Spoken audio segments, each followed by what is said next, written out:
నమస్తే welcome to టీవీ4 news ముందుగా headlines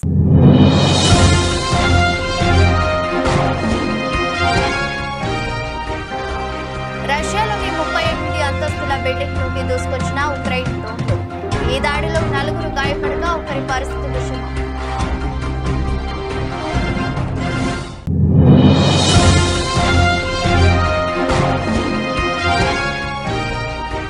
Bangladesh లో మరోసారి చెలరేగిన హింస రాజధాని ఢాకాలో విద్యార్థులకు పారామిలిటరీ దళమైన అన్సార్ సభ్యులకు మధ్య ఘర్షణ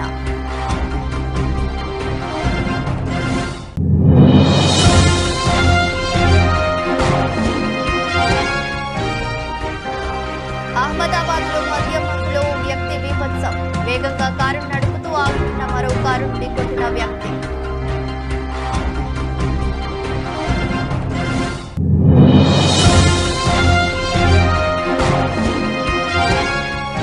తిరుమల శ్రీవారిని దర్శించుకున్న సినీ నటి జ్యోతిక బుధవారం ఉదయం వీఐపీ విరామ సమయంలో సుప్రభాత సేవలో పాల్గొన్న జ్యోతిక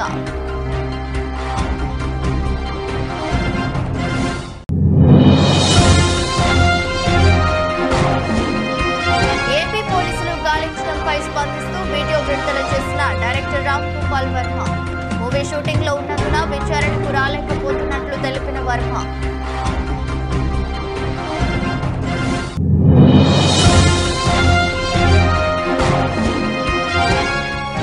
సోషల్ మీడియా వేదికగా వచ్చిన ట్రోలింగ్ పై స్పందించిన క్రికెటర్ పృథ్వీ షా నేను అన్ని రకాల ట్రోలింగ్ ను గమనిస్తూనే ఉంటానన్న పృథ్వీ షా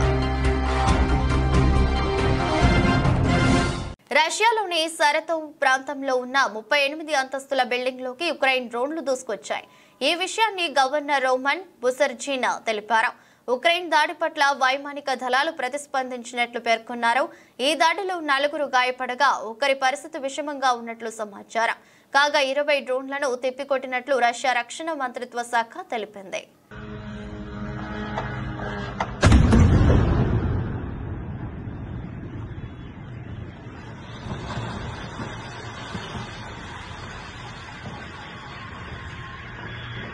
బంగ్లాదేశ్ లో మరోసారి హింస చెలరేగింది. రాజధాని ఢాకాలో విద్యార్థులకు పారామిలిటరీ దళాలమైన అన్సార్ సభ్యులకు మధ్య ఘర్షణ చోటు చేసుకుంది. ఇది కాస్త హింసాత్మకంగా మారి ఇరు వర్గాలు రాళ్లు రువ్వుకున్నట్లు స్థానిక మీడియా తెలిపింది. ఈ ఘటనలో దాదాపు 50 మందికి పైగా గాయపడినట్లు నివేదించింది. అలాగే పరిస్థితిని అదుపు చేసేందుకు పోలీసులు ఆర్మీ సిబ్బందిని రంగంలోకి దింపినట్లు వెల్లడించింది.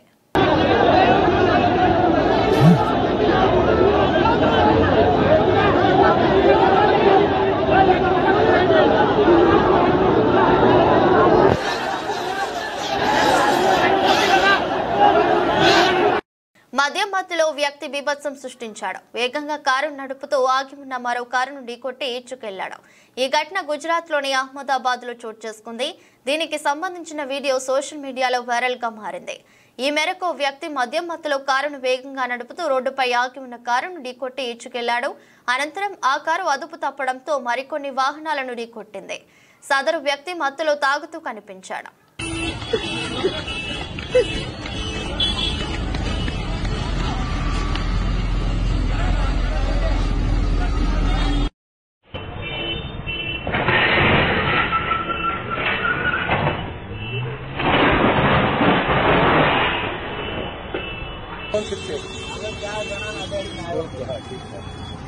ये बोले यहाँ पे फोन करना चाहिए अहमदाबाद जाम का नंबर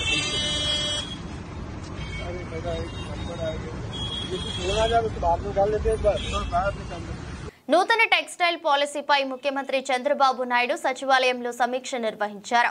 10,000 కోట్ల పెట్టుబడులు లక్ష్యంగా నూతన టెక్స్టైల్ పాలసీ రూపకల్పన చేశారు.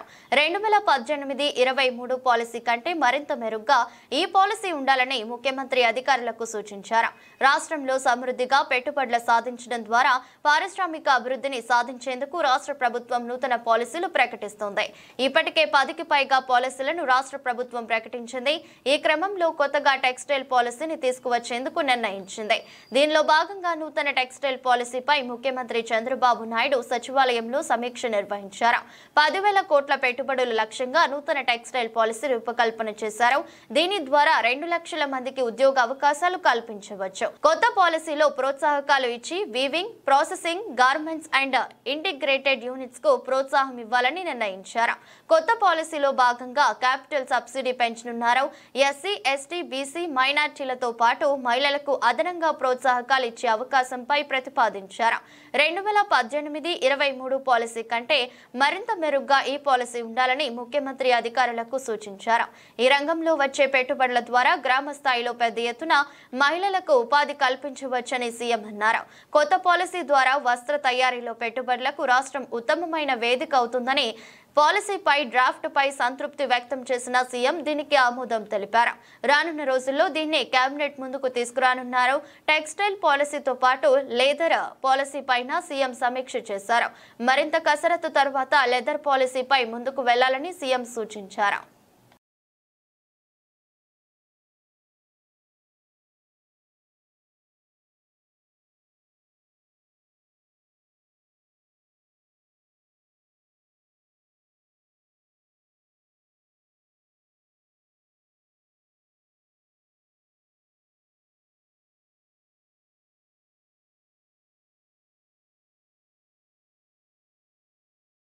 విద్యుత్ కొనుగోలు ఒప్పందంలో పారిశ్రామికవేత్త అదానీ ఏపీ మాజీ ముఖ్యమంత్రి జగన్మోహన్ రెడ్డికి 1,750 కోట్ల లంచం ఇచ్చినట్లు వచ్చిన వార్తలపై ముఖ్యమంత్రితో మాట్లాడి ఒక నిర్ణయానికి వస్తామని ఉప ముఖ్యమంత్రి పవన్ కళ్యాణ్ అన్నారు. అవినీతి నిరోధక చట్టం కింద కేసు పెట్టాలన్న డిమాండ్ ఉందని, వీటన్నిటిపై పరిశీలించి ఒక అభిప్రాయానికి వస్తామని చెప్పారు. ఢిల్లీ పర్యటనలో ఉప ముఖ్యమంత్రి పవన్ కళ్యాణ్ విలేకరులు అడిగిన పలు ప్రశ్నలకు బదులిచ్చారు. రాష్ట్రంలో వైకాపా హయాంలో జరిగిన కుంభకోణాలు ఒక్కొక్కటిగా వెలుగులోకి రావటం ఆశ్చర్యం కలిగించడం లేదన్నారు. సమోసాలకే 9 కోట్లు ఖర్చు చేసిన ప్రభుత్వానికి కుంభకోణాలు ఒక లెక్క అని ప్రశ్నించారు. గత ప్రభుత్వం భయం, పారదర్శకత, జవాబుదారీతనం లేకుండా బాధ్యతారహితంగా వ్యవహరించిందన్నారు. వాటన్నిటికీ వారిని బాధ్యులని చేస్తామని స్పష్టం చేశారు. పోలీసులు నోటీసులు ఇచ్చిన దర్శకుడు రామ్ గోపాల్ వర్మతో పాటు మిగతా చాలా మంది తప్పించుకు తిరగడం వెనుక పోలీసుల హస్తం ఉండొచ్చన్న వార్తల గురించి ఏమంటారని విలేకరులు ప్రశ్నించారు. పోలీసులను వారి ఉద్యోగం, నన్ను నా ఉద్యోగం చేసుకోనివ్వండి అని పవన్ నవ్వుతూ బదులిచ్చారు. ఈ అంశాలన్నీ ముఖ్యమంత్రి, హోంమంత్రుల దృష్టికి తీసుకెళ్తామన్నారు.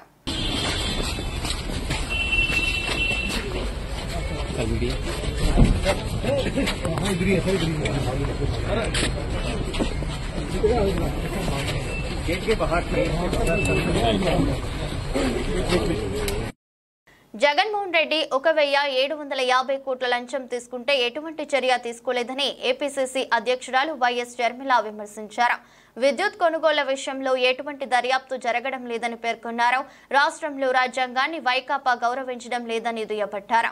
గెలిచిన ఎమ్మెల్యేలు అసెంబ్లీకి వెళ్లాలని రాజ్యాంగం చెబుతోందని, వైకాపా శాసనసభ్యులు మాత్రం అసెంబ్లీకి పోవడం లేదన్నారు. అసెంబ్లీకి వెళ్లని వీరు రాజ్యాంగం ప్రకారం రాజీనామా చేయాలని డిమాండ్ చేశారు. భారత రాజ్యాంగ దినోత్సవం సందర్భంగా ఏపీసీసీ అధ్యక్షురాలు వైఎస్ షర్మిల మంగళవారం ఆంధ్రరత్న భవన్ నుంచి అంబేద్కర్ స్మృతి వనం వరకు పాదయాత్ర చేశారు. భారత రాజ్యాంగం పుస్తకాన్ని చేతబట్టి రాజ్యాంగాన్ని కాపాడాలని కోరుతూ యాత్ర నిర్వహించారు. అనంతరం మీడియాతో మాట్లాడుతూ అన్ని సాక్ష్యాలు ఉన్నాయని ఎఫ్బీఐ చెబుతున్నా ఎటువంటి దర్యాప్తు చేయడం లేదన్నారు.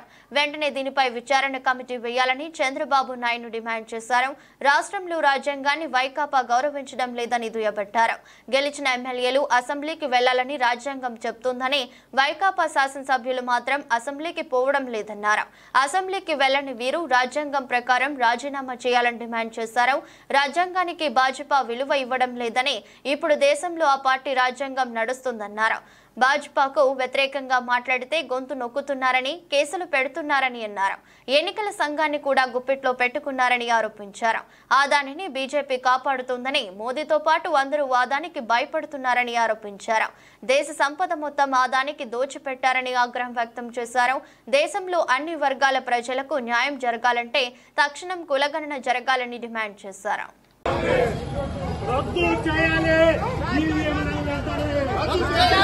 ఈవీఎంలను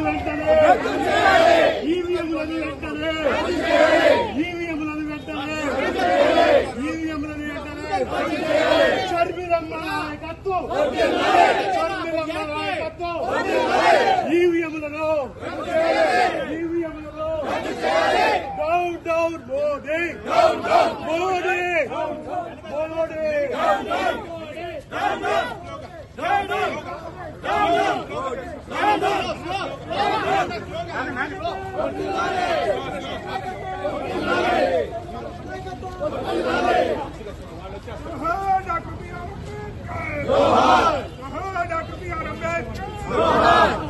సమానంగా రండి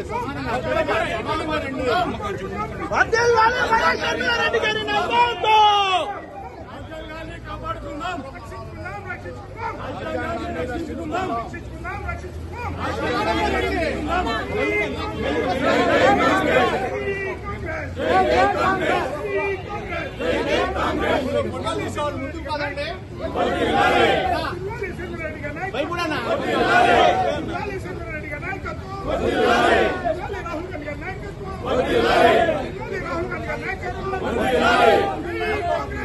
వైకాపా ప్రభుత్వం రాష్ట్ర వ్యాప్తంగా 80 లక్షల మెట్రిక్ టన్నుల చెత్తను వదిలేసి వెళ్లిపోయిందని స్వచ్ఛాంధ్ర కార్పొరేషన్ చైర్మన్ కొమ్మారెడ్డి పట్టాభి పేర్కొన్నారు. చెత్తపై పన్ను వేసి ముక్కుపిండి వసూలు చేసిన చెత్త ప్రభుత్వం వైకాపాదేనని దుయ్యబట్టారు. స్వచ్ఛాంధ్ర కార్పొరేషన్ కార్యక్రమాలను విస్తృతపరిచి దేశంలో రాష్ట్రం మొదటి స్థానం పొందేలా చర్యలు తీసుకుంటామని అన్నారు.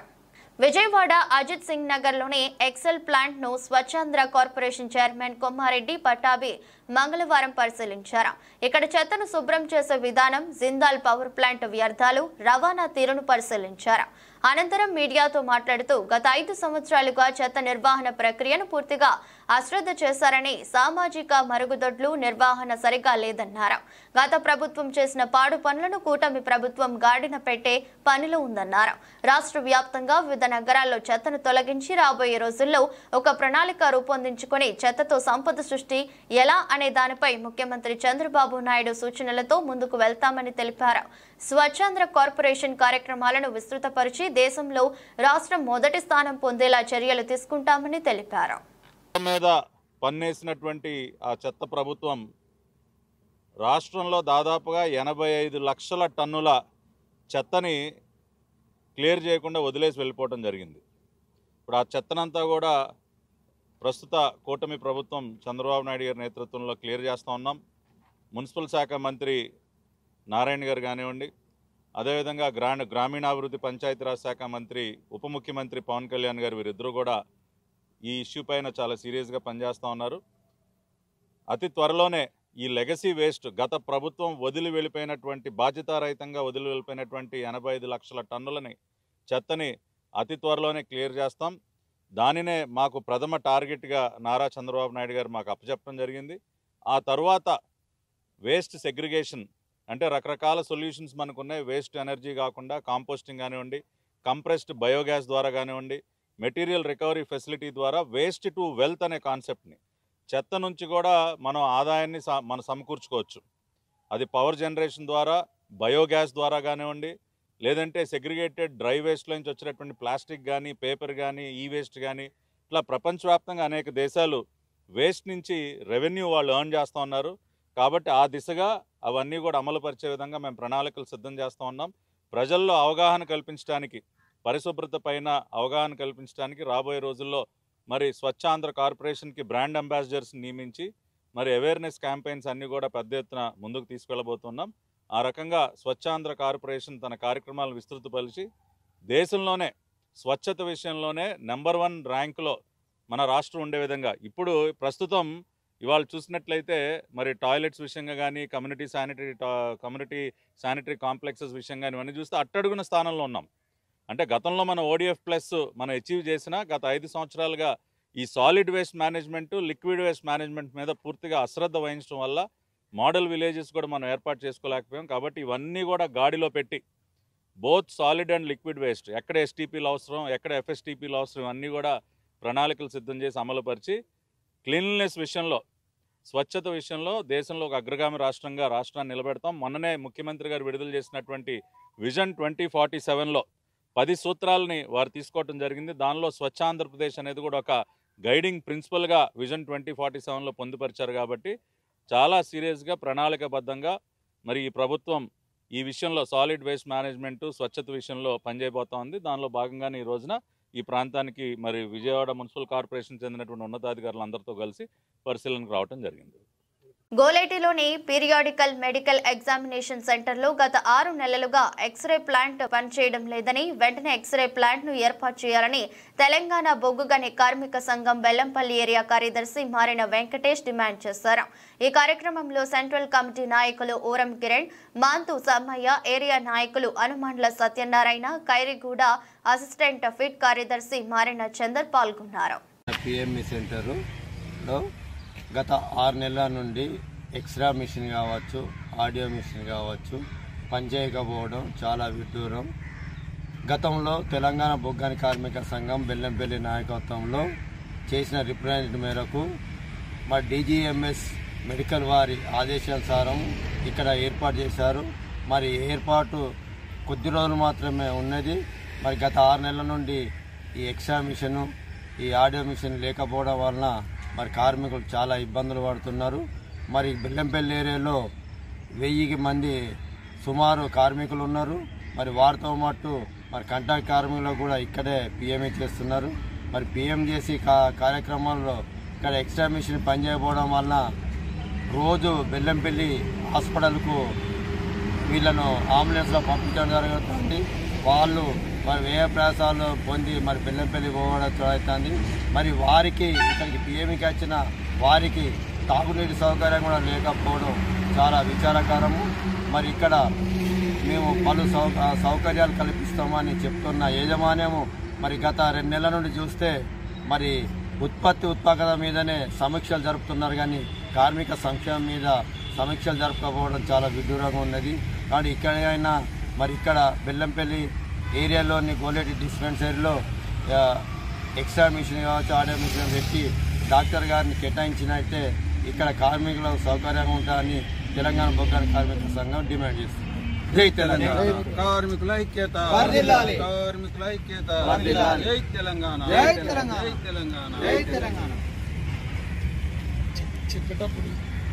జన సంద్రంలా మారిన జాతరను తలపించిన నూజివీడు మాలల ఆత్మ గౌరవ సభలో పోటెత్తిన మాలలు. ఇది ఏ కులానికి గాని, ఏ మతానికి గాని, ఏ వర్గానికి గాని వ్యతిరేకంగా పెట్టిన సంఘం మరియు సభ కాదని ప్రతి ఒక్కరికి స్పష్టంగా మనస్ఫూర్తిగా తెలియజేస్తున్నారు. ఇది ఒక ఐక్యత కోసం, మాలల హక్కుల రక్షణ కోసం, ఒక భరోసా కోసం చేసిన ఒక ప్రయత్నం మాత్రమే అని తెలిపారు. నల్గొండ పట్టణంలో జిల్లా ఎస్పీ శరత్ చంద్ర పవార్ IPS ఆదేశానుసారం నల్గొండ DSP K శివరాం రెడ్డి పర్యవేక్షణలో 1 టౌన్, 2 టౌన్ మరియు రూరల్ పోలీస్ స్టేషన్ పరిధిలో 4 CIలు, 12 మంది SIలు, 80 మంది కానిస్టేబుల్, మొత్తం 10 చెకింగ్ బృందాలుగా 10 పెట్రోలింగ్ పార్టీలుగా నల్గొండ పట్టణాన్ని దిగ్బంధనం చేయడం జరిగింది. ఈ కార్యక్రమంలో CIలు రాజశేఖర్ రెడ్డి, డానియల్, రాజు, సైదులు, కొండలరెడ్డి మరియు SIలు నాగరాజు, సైదులు, సురేష్, సైదాబాబు, పోలీస్ సిబ్బంది తదితరులు పాల్గొన్నారు. 40 మందిని మమ్మల్ని ఎవరైతే యువత రాత్రిపూట 11 to మార్నింగ్ 4 వరకు ఎవరైతే తిరుగుతున్నారనుకున్నామో అటువంటి వాళ్ళను మనము ఆపరేషన్ చెబుతున్న పేరుతో SP గారి ఆదేశానుసారం చేయడం జరిగింది. దాంట్లో వచ్చేసి 40 మంది మిమ్మల్ని యువతను అప్రహెండ్ చేయడము, అదేవిధంగా 25 మోటార్ సైకిల్స్, మొబైల్ ఫోన్స్ వీళ్ళ దగ్గర 45, కార్లు వచ్చేసి 2, ఒక ఆటో, అదేవిధంగా drunk and drive total 10 cases నమోదు చేయడం జరిగింది. ఎవరైతే తాగి వాహనాలు నడుపుతారో అటువంటి వాళ్ళని కూడా బ్రీత్ అనలైజర్ ద్వారా టెస్ట్ చేయడము. మా నల్గొండ 1 టౌన్ 2 టౌన్ పరిధిలో టోటల్ 10 బృందాలుగా ఉండి అందరు SIలు, CIలు, అందరు సిబ్బంది అందరూ కలిసి వర్క్ చేసి దాదాపు 1 టౌన్ పరిధిలోనే ఇంతమందిని పట్టుకోవడం జరిగింది. 2 టౌన్లో కూడా ఇదే స్థాయిలో వర్క్ జరిగింది. కాబట్టి అందరికీ యువతకు విజ్ఞప్తి ఏంటంటే, నల్గొండ పట్టణవాసులకు విజ్ఞప్తి ఏంటంటే, ఎట్టి పరిస్థితుల్లో నైటు 11 తర్వాత తిరగడానికి వీలు లేదు. తిరిగితే యాక్సిడెంట్ జరగవచ్చు, దొంగతనాలు జరిగే అవకాశం ఉంది. కాబట్టి వాటిని ప్రివెంట్ చేయడానికి ఆపరేషన్ ప్రభుత్వ కార్యక్రమాన్ని నిర్వహించడం జరిగింది. ఈ మెసేజ్ కూడా పట్టణవాసులందరూ కూడా గమనించి నడుచుకోవాలని చెప్పి విజ్ఞప్తి చేయడం జరుగుతుంది. ఓకేనా? తిరుమల శ్రీవారిని సినీ నటి జ్యోతిక దర్శించుకున్నారు. బుధవారం ఉదయం వీఐపీ విరామ సమయంలో సుప్రభాత సేవలో ఆమె పాల్గొన్నారు. దర్శన అనంతరం రంగనాయకుల మండపంలో వేద పండితులు వేదాశీర్వచనం అందించగా ఆలయ అధికారులు శ్రీవారి తీర్థ ప్రసాదాలు అందజేశారు. అనంతరం బయటకు వస్తున్న ఆమెతో పలువురు సెల్ఫీలు దిగారు. ఓ అభిమాని ఆమెకు స్వామివారి చిత్రపటం బహుకరించారు.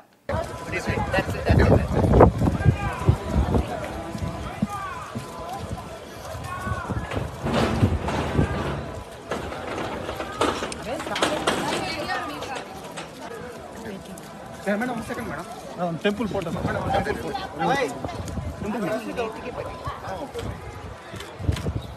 మేడం మేడం ఇచ్చారు మేడం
తన కోసం ఏపీ పోలీసులు గాలించడంపై స్పందిస్తూ డైరెక్టర్ రామ్ గోపాల్ వర్మ తాజాగా ఓ సంచలన వీడియో విడుదల చేశారు. పోలీసుల నోటీసులకు తాను ఏడవడం లేదని, వణికిపోవడం లేదని చెప్పారు. తాను ఏడాది క్రితం సోషల్ మీడియాలో పెట్టిన పోస్టుల వల్ల సంబంధిత వ్యక్తులకు కాకుండా ఇంకెవరో మనోభావాలు దెబ్బతింటే ఈ కేసులు సెక్షన్లు ఎలా వర్తిస్తాయని ఆర్జీవీ ప్రశ్నించారు. ప్రస్తుతం ఓ మూవీ షూటింగ్ లో ఉన్నందున విచారణకు రాలేకపోతున్నట్లు ఆయన తెలిపారు. Extremely sorry to disappoint. నేను ఉనికిపోతున్నాను మంచం కింద కూర్చొని నేడుస్తున్నాను అని అందరూ వాటెవర్ ద మీడియా స్పెక్యులేటింగ్ వాళ్ళందరికీ చిన్న డిసప్పాయింట్మెంట్ ఉండొచ్చు వీడియో. ఇక్కడ పాయింట్ ఏంటంటే I just want explain the whole concept.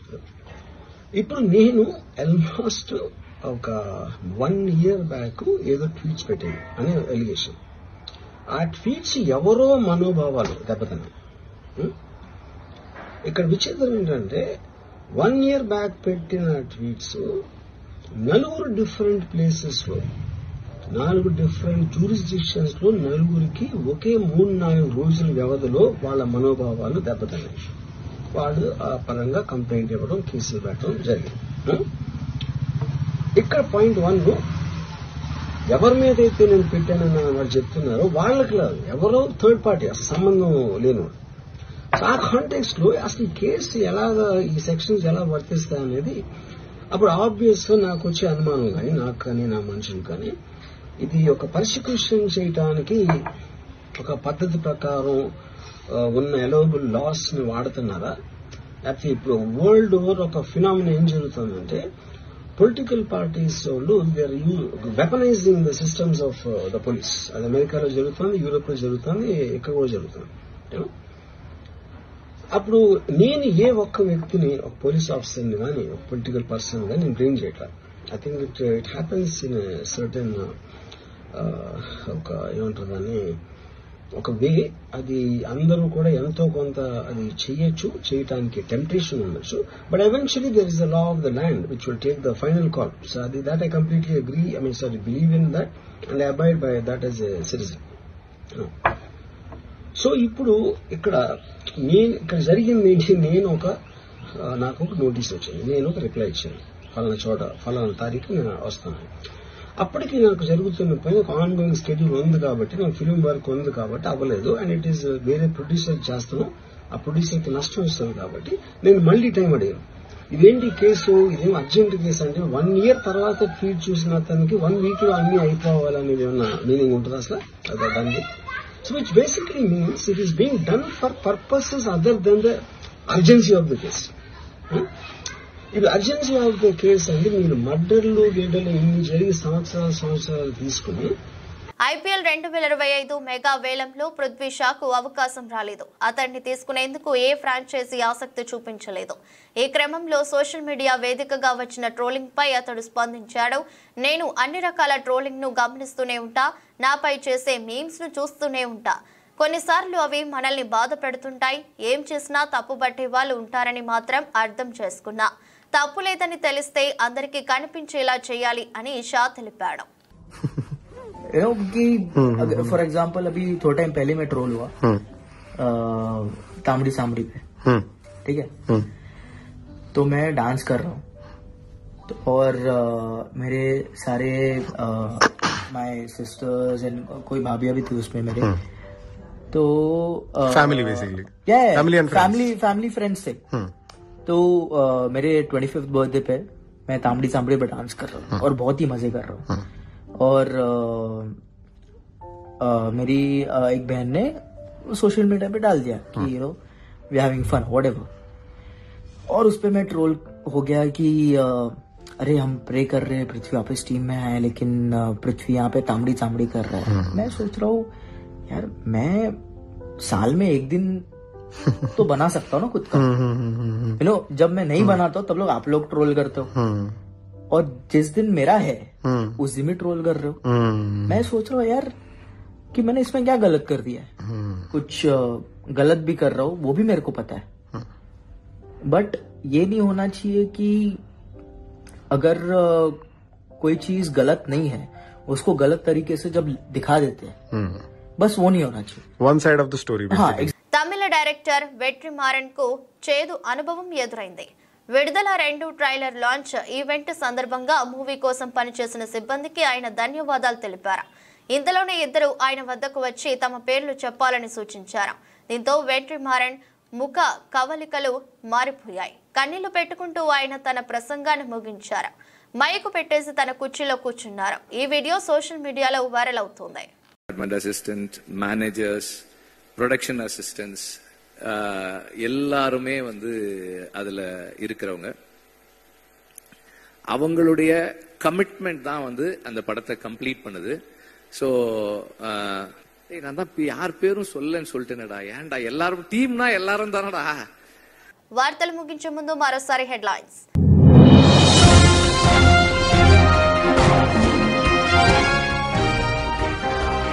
రష్యాలోని 38 అంతస్తుల బిల్డింగ్ లోకి దూసుకొచ్చిన ఉక్రెయిన్ డ్రోన్లు. ఈ దాడిలో 4 గాయపడగా ఒకరి పరిస్థితి విషమం.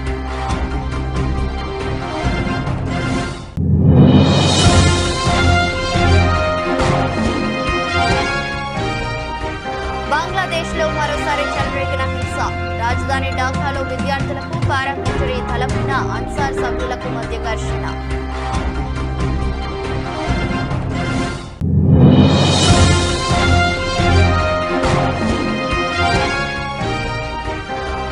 అహ్మదాబాద్ లో మద్యం మత్తులో వ్యక్తి బీభత్సం.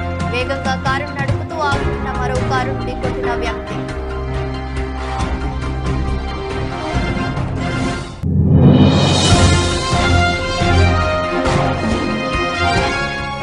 తిరుమల శ్రీవారిని దర్శించుకున్న సినీ నటి జ్యోతిక. బుధవారం ఉదయం వీఐపీ విరామ సమయంలో సుప్రభాత సేవలో పాల్గొన్న జ్యోతిక.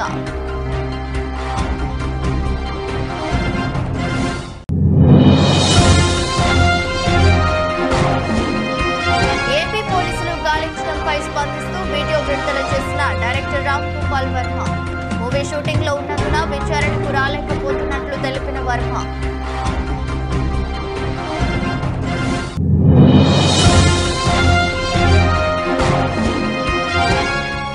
సోషల్ మీడియా వేదికగా వచ్చిన ట్రోలింగ్ పై స్పందించిన క్రికెటర్ పృథ్వీ షా. నేను అన్ని రకాల ట్రోలింగ్ ను గమనిస్తూనే ఉంటానన్న పృథ్వీ షా. ఇది బులెటిన్. మరో బులెటిన్ లో మళ్ళీ కలుద్దాం. అంతవరకు సెలవు. నమస్కారం.